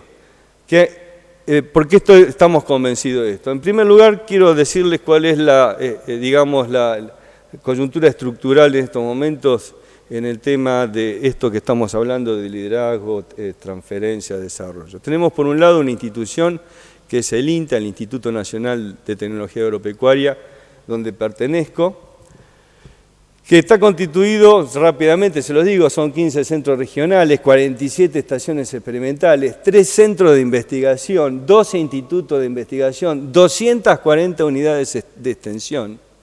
Además hay una fundación y un INTEA que trata de armar negocios. Pocas estructuras en el mundo son como esta. Sin embargo, muchas veces me he preguntado y me sigo preguntando dónde están los resultados. Tenemos en la Argentina 30 casas de estudio universitario relacionadas con la agronomía, 30 facultades de agronomía. Y tenemos alrededor de 71 posgrados que tienen relación con estas carreras, repartidos en 15 unidades académicas. Somos reyes en la generación del conocimiento.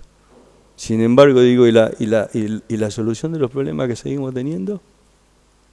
Tenemos una asociación de consorcios regionales de experimentación agropecuaria, ACREA, que hoy son 1.950 socios productores que están agrupados en 204 grupos de aproximadamente 10, 14 productores en 18 regiones del país.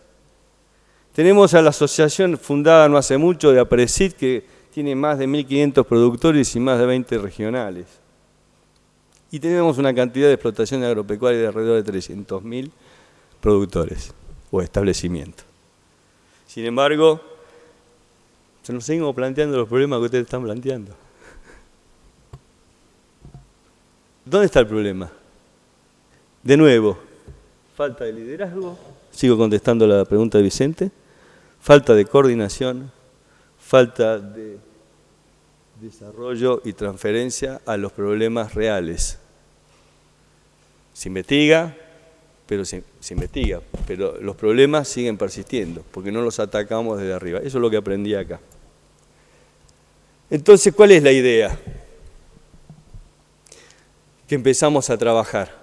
Es crear un sistema de trabajo que esté pensado, un sistema de trabajo coordinado, que esté pensado para el desarrollo de tecnologías agropecuarias sustentables, ajustadas, y esto lo pongo en letra grande, ajustadas a las condiciones particulares de los distintos ambientes y sistemas de producción. Para la formación también de recursos humanos y para la transferencia a los usuarios de las mismas. Si quieren se los repito, pero está creo que bastante claro. Pero pongo con letra grande lo de desarrollo de tecnologías sustentables en ambientes particulares y sistemas de producción definidas. Ahora, recién les dije, está el INTA, está CREA, está PRESID, está la Asociación Española. Resulta que después todos queremos hacer y muchos terminamos haciendo lo mismo y ni siquiera nos enteramos que el otro estaba haciendo lo mismo que yo. Entonces, acá, si queremos inventar otra cosa igual, me parece que sería ridículo. Entonces, una de las cosas que nos empezamos a preguntar, también con la experiencia que fuimos teniendo, ¿en qué nos tenemos que diferenciar? En primer lugar, que no tiene que ser un sistema competidor, sino integrador.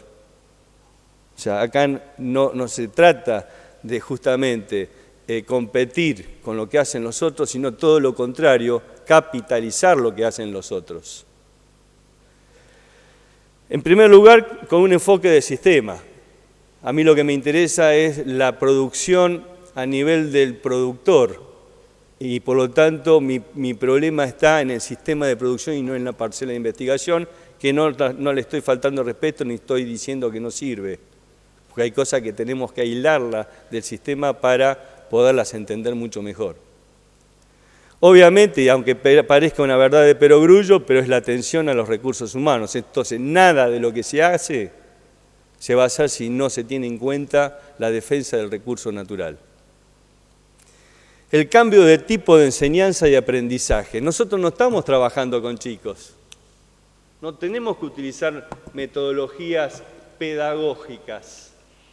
Las metodologías pedagógicas se aplican a los chicos que no saben todavía qué van a hacer de su futuro, ni saben lo que son, y por lo tanto hay que llevarlos de la mano.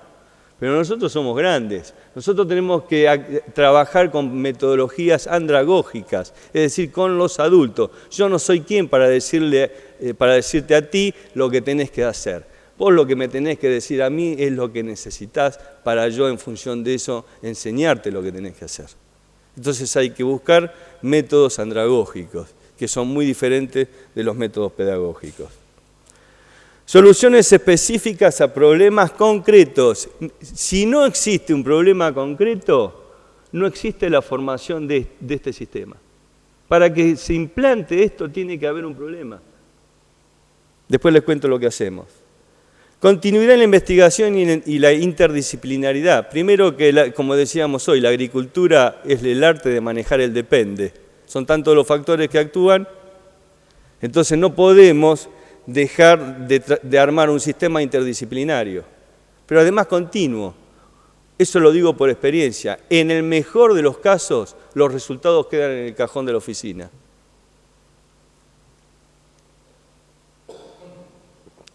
Entonces acá tenemos que generar productos donde el resultado termine siendo la publicación para el productor y para la sociedad, más allá de las publicaciones científicas.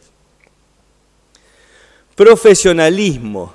Si nosotros queremos, como mencionabas, disculpame que no me acuerdo el nombre, Franco, como mencionaba Franco, hacer desarrollo, tenemos que tener profesionales que sepan hacer desarrollo. No es lo mismo una persona que se dedica, un técnico que se dedica a hacer gestión, que aquel que se dedica a hacer desarrollo. Tiene un perfil especial, porque tiene que estar mirando el más allá, además de estar mirando el problema. Y entonces tenemos que formar recursos humanos, pero que estén atacando el problema. Y en eso les voy a hablar sobre la política de los posgrados. Tiene que ser un sistema descentralizado. ¿Qué significa un sistema descentralizado? Que si se cae una parte, el sistema sigue. Y vamos a ver la estructura funcional que tiene para que eso ocurra. Y fundamentalmente el trabajo en red, que esto es articular, interactuar y vincularse con las instituciones, entre las empresas, y sobre todo con los organismos generadores de conocimiento. ¿Qué es lo que nos tiene que unir? En primer lugar, una condición ambiental y un sistema de producción. Porque no vamos a mezclar acá los que hacen tambo en Pamplona con los que hacen olivo en Andalucía. Entonces, nos tiene que unir el ambiente productivo y el sistema de producción. Pero fundamentalmente, lo que nos tiene que unir es el problema y el objetivo proyectado o la proyección. Porque a veces no es un problema lo que buscamos. Por ejemplo, meterle cadena de valor al trigo. O que en lugar de que se vayan el algodón en bruto, se vayan pantalones y entonces pongamos una industria. Lo pongo, discúlpenme, como un ejemplo, pero a veces no necesariamente tiene que ser un problema. Entonces, de esta manera, lo que nosotros estamos constituyendo allá son grupos de trabajo, que los llamamos grupos de desarrollo, que en el caso de un convenio que se hizo entre el INTA y APRESID tiene un nombre propio que se llama Chacra, simplemente porque Chacra es emblemático para el campo, donde en esto lo que buscamos es el beneficio para todos, productores, asociaciones, estudiantes, instituciones, gobiernos, y también de las universidades, que son los protagonistas centrales, el INTA o el CONICET, como organismos también investigadores y consultores, ya sea internos o externos. ¿Qué pasé? Me fui para atrás, discúlpenme. Les digo rápidamente cómo se está trabajando. Se constituye un grupo de productores que tienen un problema. Ahí aplicamos una metodología, lo primero que hacemos es un taller con ellos para que ellos, nosotros los ayudamos en la metodología, identifiquen el problema. Esta es la parte más difícil. Es describir cuál es la situación en que están. Porque a veces creen que es un problema, pero en realidad ese no es el problema es otro y esa es la consecuencia. Entonces ahí lo ayudamos bastante a que ellos terminen definiendo el problema, y no solamente el problema central, sino los problemas secundarios que terminan siendo la causa del problema principal. El problema de la erosión no es el problema principal, sí. El problema principal son los secundarios, que son las causas. Es las técnicas por ahí que estamos aplicando para que no se produzca la erosión. ¿Se entiende? Una vez identificado el problema, lo voy a poner acá, o sea, una vez capturada la demanda, el grupo de productores, identificado el problema, esto es un requisito, se nombra un técnico, que nosotros lo llamamos, para que se sienta más importante, gerente técnico de desarrollo. Chico joven, no hace falta que sea experimentado, además te va a pedir mucha plata, pero sí lo que nos interesa es que tenga un perfil de desarrollista y que esté decidido a tener dedicación exclusiva. Esto es levantarse pensando en el problema y acostarse pensando en el problema. A ese técnico se lo capacita, incluso se lo obliga, si no lo tiene, a hacer una carrera de posgrado. Y la tesis de posgrado tiene que atacar el problema de la unidad o de la chacra para la cual está cumpliendo el plan de trabajo. De esa manera, estamos capacitando un recurso humano con alto nivel profesional, que es lo que buscamos. Estamos acercando al expertise, porque está el director de la tesis que es experto en el problema y es lo que está atacando el problema de la unidad. Y interactuamos con las instituciones. A partir de ese problema central es que se arma un plan de acción y se lleva adelante. Ese plan de acción después obviamente es coordinado, es controlado, etcétera, etcétera, etcétera. Ahí está todo ese organigrama, la universidad, el INTA, en la demanda puede estar las ONG, las asociaciones de productores, etcétera, etcétera. Pero esto se cumple a rajatabla siguiendo una metodología incluso que se roza con la metodología científica, como es el marco lógico, donde se establece la situación inicial, cuál va a ser nuestra finalidad, cuáles van a ser nuestros objetivos específicos, que en definitiva los objetivos específicos tienen que atacar las causas de los problemas, pero lo que es lo más importante es que tenemos que definir los productos. ¿Qué significa eso? Tenemos que, esto que hoy les preguntaba yo a ustedes, traten de hacer la pregunta al problema, porque el producto tiene que responder esa pregunta. ¿Se entiende esto? Y el producto es lo que me va a definir la línea de desarrollo, o aplicando metodología científica. Bueno, que no se las voy a describir, ahí están los métodos, las fotos indican cómo estamos trabajando. Ustedes me dirán, bueno, ahí tenemos, en esas imágenes están algunos ejemplos de los talleres que armamos y las mesas de discusión. 2 veces al año nos reunimos en cada unidad, donde se explican los avances de los resultados y una vez al año el fin del resultado y la perspectiva, es decir, lo que vamos a hacer el próximo año. Pero hay algo que no les dije también, que responde a esto de liderazgo y coordinación, y es que si ustedes se fijan acá, esta es una estructura mínima, estas son cada una de las unidades o chakras que están los miembros, que son los productores, y el gerente técnico de desarrollo, que es el que lleva adelante el plan de acción. O sea, es el que labura, que trabaja. A su vez, acá, este cuadro grande, es un coordinador zonal, es un chico, también joven, que está capacitado, tiene su posgrado hecho, que coordina 4 unidades. Esas 4 unidades, la coordinación se basa en apoyarlo, en facilitarle las cosas para que a esa unidad que le llamamos chakra no le falte nada y las cosas se hagan en tiempo y en forma. Pero a su vez, cada unidad tiene una mesa técnica, formada por expertos o un experto, obviamente experto en el problema. Ahora, a ese experto no le pedimos que trabaje, lo que le pedimos es que nos facilite su materia gris. Yo a ese experto no le digo que tiene que hacer tal cosa, le digo, decinos cómo tenemos que hacer las cosas. Entonces, cada unidad, cada chakra, tiene lo voy a repasar, tiene su problema, tiene su técnico que lleva adelante un plan de acción, en el caso nuestro era Miguel Ángel, pero a su vez tiene una mesa conformada por los expertos. Esa mesa simplemente está ahí para levantar el teléfono y decirle, che, tengo este problema, ¿vos qué harías? No es para otra cosa, pero a su vez ese experto, que generalmente es del INTA, de la universidad, participa de los resultados, publica, etcétera, etcétera. Y obviamente después hay una mini coordinación central, que lidera, coordina todo.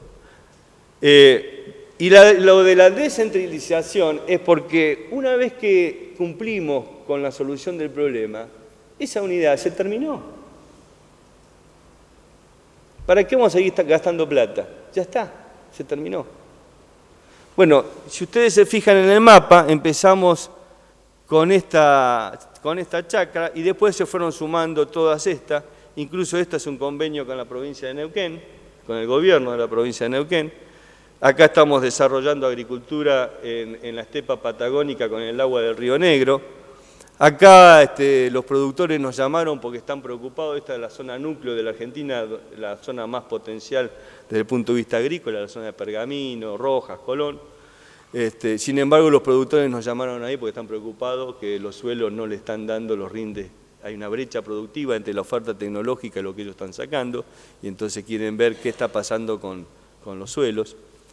Esta chacra se abrió porque tienen problemas de limitantes sódicas, entonces quieren ver cómo, en lugar de arrendar más tierra, quieren ver si esos suelos sódicos los pueden llevar a agricultura desarrollando tecnologías específicas. Ustedes, como ven, cada unidad tiene un objetivo bien claro. Así sucesivamente, aquí por ejemplo, en esta chacra del norte, queríamos ver cómo podíamos intensificar cultivos de verano, porque nos da el clima, para hacer una agricultura sustentable y más rentable que la que se venía haciendo con un cultivo anual, por eso que se están sembrando soja en invierno, para que tengan una idea, pero el clima lo permite. Acá, que es una zona que arrancó hace muy poquito, pero ¿será posible con esto? Disculpen, ahí está. Arriba en Salta, bueno, si no me aparece acá. Los productores, es una región bastante nueva esa, no tiene más de 20 años y sin embargo hay mucho deterioro de los suelos y los productores nos llamaron y se constituyeron para ver cómo pueden modificar las prácticas de manejo, todo bajo siembra directa, para mejorar esos deterioros. En fin, podemos seguir. Los que están en verde son chacras que se están abriendo en estos meses, con problemáticas también dirigidas. Y ustedes dicen, bueno, ¿y esto quién lo pone? ¿No, Perico? Digo, Benito. Bueno, en este caso, esto es solventado por los productores. Usted dice, pero esto es tan loco. Hacen agricultura, hacen siembra directa, le sacan el 35% con las retenciones en soja. Argentina no es un país del primer mundo. Y encima le ponen plata para hacer desarrollo. ¿Saben qué pasa? Que esto es un costo de producción más. Vos dijiste gasto, estos son costos de producción. Este es un costo de producto. Y hay que hacer los números, y cuando hacen los números van a ver que es un costo infinitamente pequeño con lo que son los costos de producción. Lo que pasa es que se lo valora muy poco a la generación del conocimiento. Aquí, en Argentina y en cualquier parte del mundo. Hasta que no nos demos cuenta de esto, que nosotros tenemos que solucionar nuestros propios problemas y no depender del gobierno, porque en definitiva el Estado somos nosotros, no ese gobierno, no le vamos a lograr ese liderazgo que pretendemos. Nosotros somos los principales líderes en la búsqueda de soluciones, tenemos que serlo. Nosotros tenemos que dejar de ser espectadores y tenemos que pasar a ser actores, protagonistas del desarrollo. Yo no tengo ninguna duda que esto va a funcionar, pero ¿saben por qué además va a funcionar? Porque los problemas surgen del que lo siente y el que lo siente empieza a exigir. Empezamos a exigirle a la ciencia lo que tenemos que investigar para solucionar nuestros problemas y le ponemos a las soluciones rigor científico. ¿Se entiende esto? ¿Y saben qué pasa con esto? Que terminamos de trabajar con la caja negra. La caja negra, ¿saben lo que es? Trabajar con la prueba y error, que es lo que hacen ustedes. Y eso, ¿sabe lo que significa? Que le aceleramos al tiempo, le ganamos al tiempo a la búsqueda de los resultados. Espero que algo sirva esto. Quería compartirlo con ustedes, sobre todo porque, como les repito, nació acá. Y creo que hay que seguir esforzándose para dar un paso más. ¿No es cierto? Bueno, si alguien quiere aportar algo más a la reunión, yo simplemente quiero expresar un deseo muy fuerte, y es esto que dije al principio, que esta reunión no quede en la reunión. Que de acá salga una acción, que aunque sea una fecha, para decir, nos volvemos a reunir, che, empezamos a ver qué hacemos. Siempre hay que empezar para lograr algo, siempre. Así que bueno, si tienen alguno de ustedes palabras finales.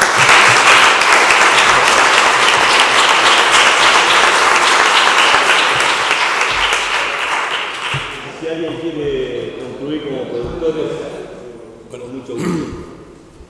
Un detalle que se me ocurre, que es que sobre este suelo que estamos perdiendo, hay una agricultura subvencionada.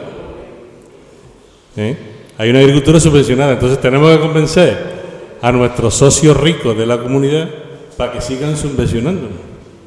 Y si lo que le ofrecemos es desierto, estos socios van a decir, bueno, nosotros subvencionamos una agricultura que va en contra de nuestros principios, ¿no? Entonces hay que tener en cuenta eso, que el finlandés, el alemán, está valorando eso, ¿no? Está diciendo, esta gente cobra una subvención a cambio de un desierto. ¿Qué es lo que vamos a dejar a nuestros nietos? ¿Cómo esto sigue así? ¿Vale? ¿Alguien más? ¿Valentín? Bueno, muchísimas gracias. En lo personal, muchísimas gracias por la invitación. Sé que voy a volver porque es mi casa. Así que bueno, de mi parte espero que nos veamos pronto. Muchas gracias.